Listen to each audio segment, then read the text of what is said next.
छत्रपती संभाजीनगरमध्ये सुद्धा जोरदार पाऊस झालाय आणि त्यामुळे जिल्ह्यातल्या अनेक भागातल्या शेतीचं मोठं नुकसान देखील झालंय।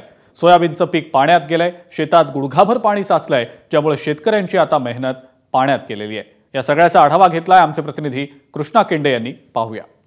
मी सध्या पाचोड परिसरातील एका शेतात आहे आणि आपण पाहिलं तर हे सोयाबीनचं पीक बहुतेक हे पाण्याखाली गेलेलं आहे।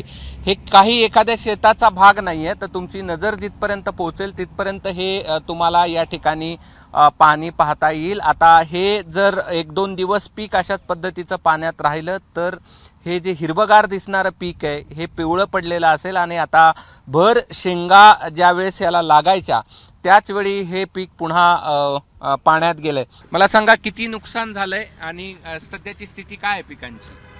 टोटल नुकसानच झालेलं आहे।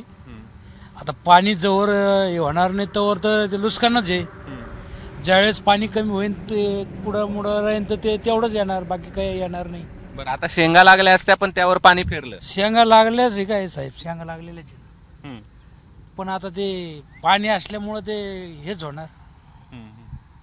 सगळी वावरात अशीच परिस्थिती। टोटल किती टक्के नुकसान झालंय आता तुम्ही सांगायचं आता किती टक्के, म्हणजे टोटल 100%च नुकसान झालं साहेब।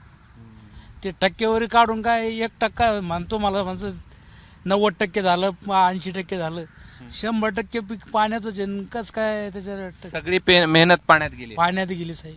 शेतकऱ्यांच्या मेहनतीचा चिखल काल रात्री झालेल्या पावसानं करून टाकलाय। ही छत्रपती संभाजीनगर आणि मराठवाड्यातली स्थिती आहे। कॅमेरामन धनंजय दारुंटेसह मी कृष्णा केंडे, एबीपी माझा, छत्रपती संभाजीनगर। एबीपी माझा, उघडा डोळे बघा नीट।